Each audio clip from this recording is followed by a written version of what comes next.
जय मूल निवासी, जय संविधान, जय ओबीसी. मी ओबीसी बोलतो.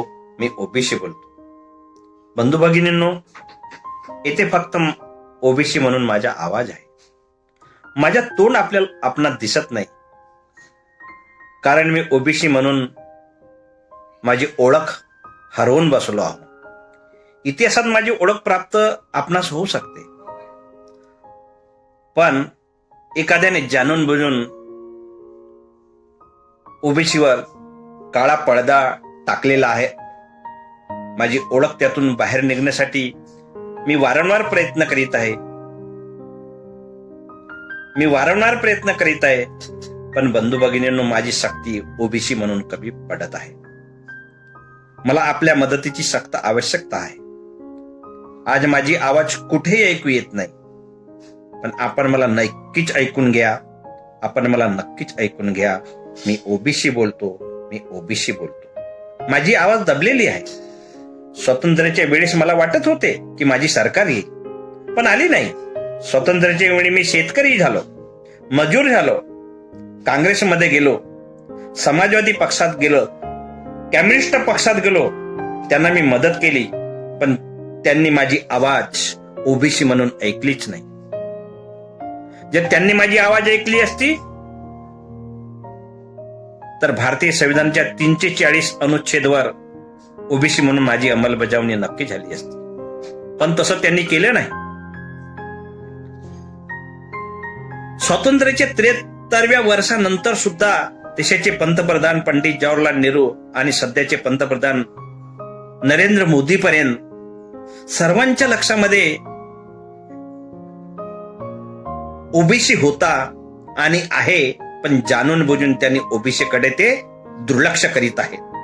बंधूंनो, मोदींची चर्चा देशामध्ये आहे, पाकिस्तानची चर्चा आहे, चीनची चर्चा आहे, जम्मू काश्मीरची चर्चा आहे, आणि सध्या कोविड-19ची चर्चा आहे, पक्ष विपक्षाची चर्चा आहे, मीडिया, भांडवलवादी मीडियाची चर्चा आहे. आणि अजून अलीकडे तर सुशांत, रिहा, कंगना, काय सांगू, एनआरसी, सीएए आणि मराठा आरक्षण. आम्हाला मराठा आरक्षणला ओबीसी म्हणून आमचा विरोध नाही, माझा विरोध नाही. त्यांना त्यांचा हक्क मिळायला पाहिजे. मी ओबीसी म्हणून कधी त्यांचा विरोध करणार नाही, पण ओबीसी म्हणून माझी तर चर्चा व्हायला पाहिजे. मी ओरडत आहे. तुम्ही एनआरसीची चर्चा करीत आहात, गोष्ट करीत आहात. मला प्रश्न निर्माण होते की या देशात हिंदू किती आहेत, या देशात मुस्लिम किती आहेत, किती गुजराती आहेत, किती मराठा आहेत. या सर्वांची चर्चा होत आहे, पण या देशात ओबीसी म्हणून आम्ही किती आहो, मी किती आहो, हे आपण चर्चा होत नाही. पण देशात ओबीसी ची चिंता कोणाला नाही. बंधूंनो, फक्त माझ्या वाट्याला फक्त पान पुसायला 40 पैसे येतात. 40 पैसे विचार करा. आणि जर ओबीसी म्हणून जर माझी संख्या माहीत झाली असती, आणि जर संख्या असती, तर मी देशातील लोकसभा, राज्यसभा, विधानसभेमध्ये आपला प्रतिनिधित्व मागू शकतो. माझ्या जनगणनेनुसार राज्यातील विधानसभेमध्ये, विधान परिषदमध्ये आमदार असते. माझ्या जनसंख्येनुसार मला माझे हक्क मिळाले असते, पण माझी आवाज दाबण्यात येते. बंधूंनो, माझी आवाज दाबण्यात येते. मी ओबीसी बोलतो. का माझी आवाज तुम्ही ऐकून घेता? बंधूंनो, ऐकून घ्या. देशातील एकूण लोकसंख्येच्या 52 ते 60% मी आहे. अर्थात अर्ध्यापेक्षा जास्त लोकसंख्या ओबीसी म्हणून माझी आहे. तरी सुद्धा मी तुमच्याकडे मदतीसाठी हाक मारित आहे. किती शोकांकित आहे, किती खेदाची गोष्ट आहे. आता 2021च्या जनगणनेची प्रक्रिया सुरू झाली आहे. यावेळी माननीय प्रधानमंत्री व माननीय गृहमंत्री देशातील लोकांची जनगणना करणार आहेत, पण ओबीसीची जातीने जनगणना करणार नाहीयेत. का असं होत आहे आपल्यासोबत? आपल्याला विचार करायचा आहे. आणि ओबीसीची जनगणना करायचा सरकारचा कोणताही विचार नाही. मी माझ्या लोकांना ओरडून सांगतो की हे बंधूंनो, ओबीसी म्हणून एक व्हा. ओबीसी म्हणून एक व्हा, आपली ताकद दाखवा, ओरडा आणि आपल्या अधिकारांसाठी रस्त्यावर या. पण माझी आवाज दबून गेली आहे. कोणी माझ्या आवाजाकडे लक्ष देत नाही. मी देशात 4700 पेक्षा जास्त जातीत वाटून गेलेलो आहोत. जातीवादामुळे मी संघटित होऊ शकलो नाही. माझ्या ओबीसींची कोणत्याच प्रकारे चर्चा होत नाही. जर माझ्या ओबीसींची जनगणना झाली असती तर ओबीसीची लोकसंख्या माहीत झाली असती, ओबीसीच्या समाजामध्ये सामाजिक स्थान कळलं असतं, ओबीसीचे लोक शिक्षण शिकलेले किती आहेत ते माहीत झालं असतं, ओबीसी लोक नोकरी करतात ते माहीत झालं असतं. ओबीसी खाजगी व सरकारी क्षेत्रात ओबीसींची भागीदारी, ओबीसींची हिस्सेदारी कळली असती आणि संख्येनुसार प्रत्येक क्षेत्रामध्ये त्याचा हिस्सा मिळाला असता. मी यासाठी ओरडतो, यासाठी सांगतो, पण या ओबीसीकडे कोणी लक्ष देत नाही. मी ओबीसी बोलतो, मी ओबीसी बोलतो. मी या देशाच्या मूळ निवासी आहो बंधूंनो. सिंधू घाटीच्या संस्कृतीची रचना आणि विकास ओबीसी म्हणून मी केला आहे. मी या देशाला बनवून ठेवलो आणि मी पण धर्माच्या ठेकेदारीने वेळोवेळी या देशाला विकून टाकले. त्यांची त्या धर्म पुरोहितांच्या गादीला जपून मी ठेवलो. त्यांच्या धर्मसत्तेला मी कायम ठेवलो. मी सदैव गुलामीत राहिलो. भारत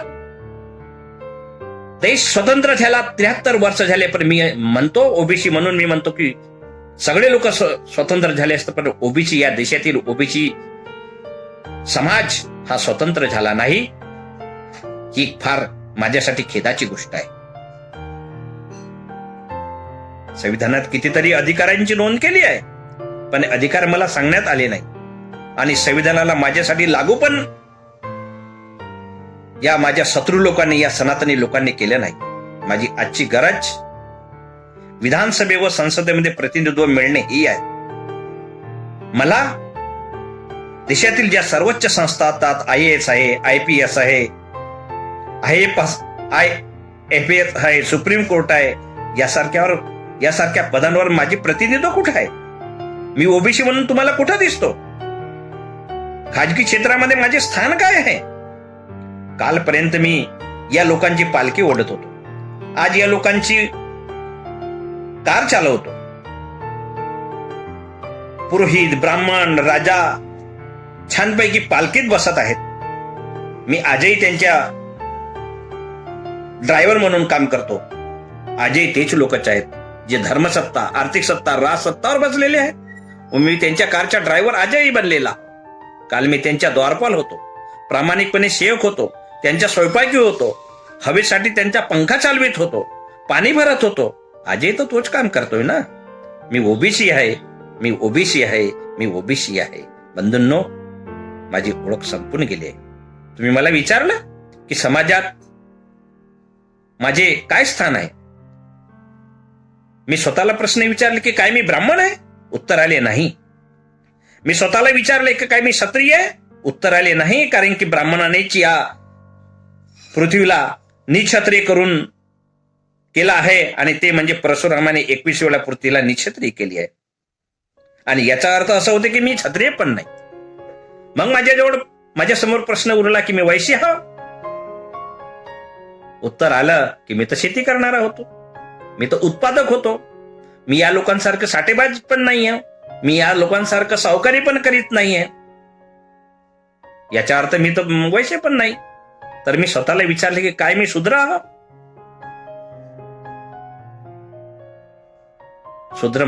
बंधूंनो, शूद्र माझ्याच विखुरलेल्या कुटुंबातील बनलेले असतील, पण माझ्या अनेक लोकांना शूद्र बनवण्यात आलेला आहे. तर मी या वर्णव्यवस्थेत ना ब्राह्मण नाही, ना क्षत्रिय नाही, वैश्य नाही, शूद्र नाही. तर मी आहो कोण? अर्थात मी या देशाच्या मूलनिवासी आहो, या देशाच्या मूलनिवासी आहो. माझ्या शत्रूंनी, या सनातनांनी जबरदस्तीने मला शूद्र बनवले आहे. शूद्र तर हारलेल्या क्षत्रियांना म्हटले गेले होते, पण क्षत्रिय तर आहेतच नाही, तर मला का म्हणून शूद्र म्हटले गेले? मला जबरदस्तीने या देशात शूद्र म्हटले.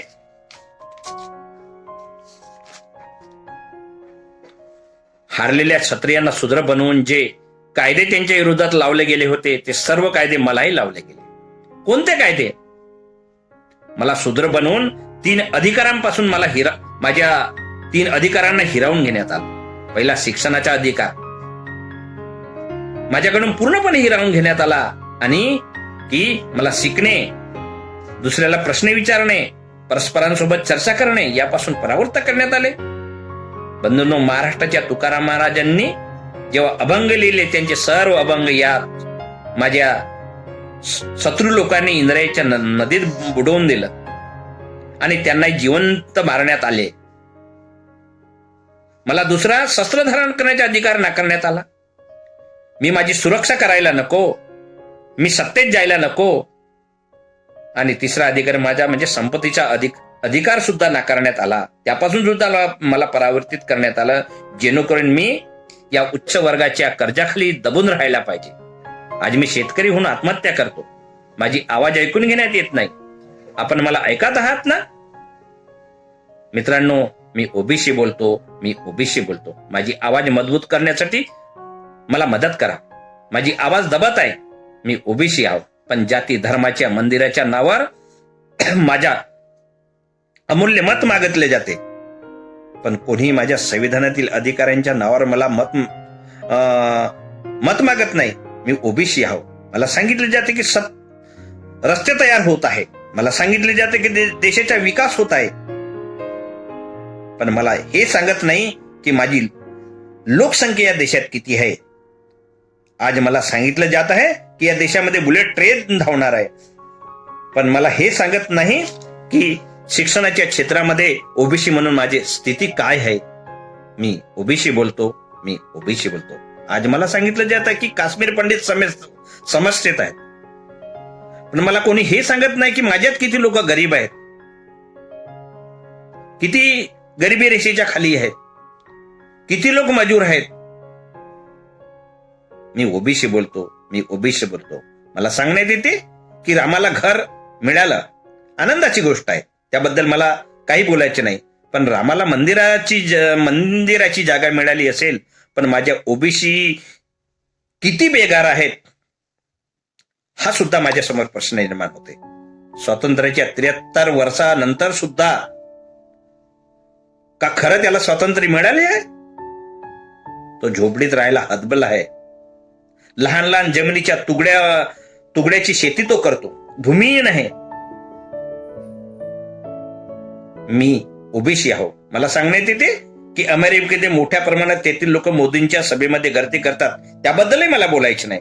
पण मला ओबीसी म्हणून प्रश्न निर्माण होतो की ओबीसी म्हणून आमचे मत मागतात, त्यावेळेस त्यांचा मुखवटा दुसरा असतो आणि हक्क द्यायच्या वेळेस ते मुखवटा दुसराच घालतात.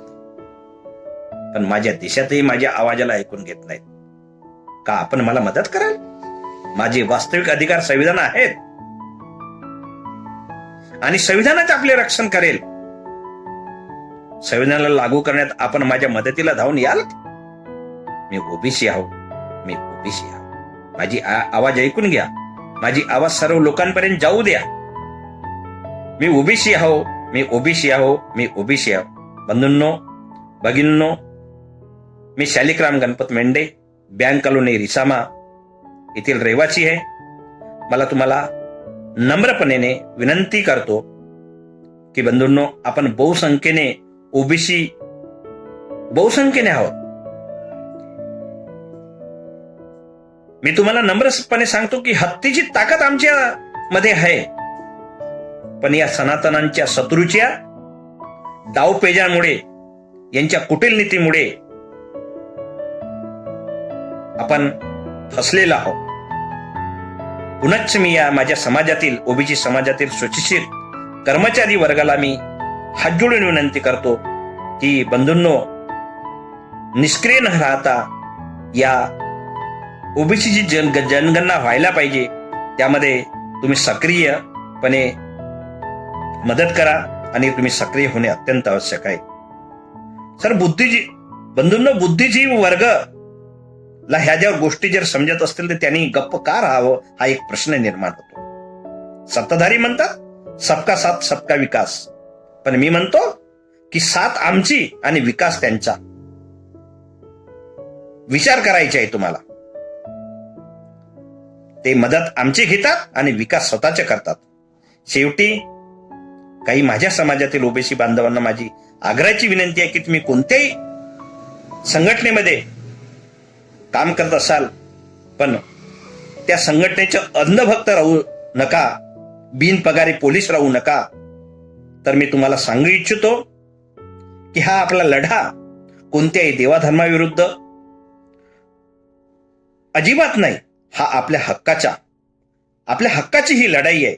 आणि जर भारत देशामध्ये 2021ला जातीनिहाय ओबीसीची जनगणना होत नसेल तर त्यावर आपल्याला पूर्णपणे बहिष्कार आणि जनगणनेचा असहकार्य करणे आवश्यक आहे. आणि हाच आपल्याकडे पर्याय आहे. कारण की जर या देशातील 60 ते 70% जर ओबीसींची जनगणना होत नसेल आणि जर ओबीसी म्हणून आपण पूर्णपणे त्याला असहकार्य करत असू तर सरकार हतबल होईल. आणि जर सरकार हतबल झाली तर परकीय देशांना सुद्धा एक वाईट संदेश जाणार आहे. आणि त्यामुळे ते परकीय गुंतवणूकदार भारत देशामध्ये गुंतवणूक करण्याकरिता मागे पुढे पाहतील.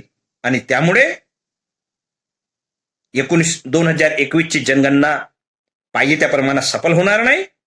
आणि सरकारला सुद्धा ओबीसीची जनगणना व्हायला पाहिजे असं कदाचित वाटेल. म्हणून बंधूंनो, मी तुम्हाला नम्रपणे विनंती करतो की आपली लढाई व्यवस्था परिवर्तनाची लढाई आहे. फक्त ही समाजाची सेवा नाही आहे तर ही सामाजिक परिवर्तनाची लढाई आहे. 100% तुम्ही यावर विचार करा. हा विषय आपल्या भविष्यात येणाऱ्या पिढींच्या संदर्भात आहे. तुम्ही खरंच विचार करा. धन्यवाद. जय मूल निवासी, जय संविधान, जय ओबीसी.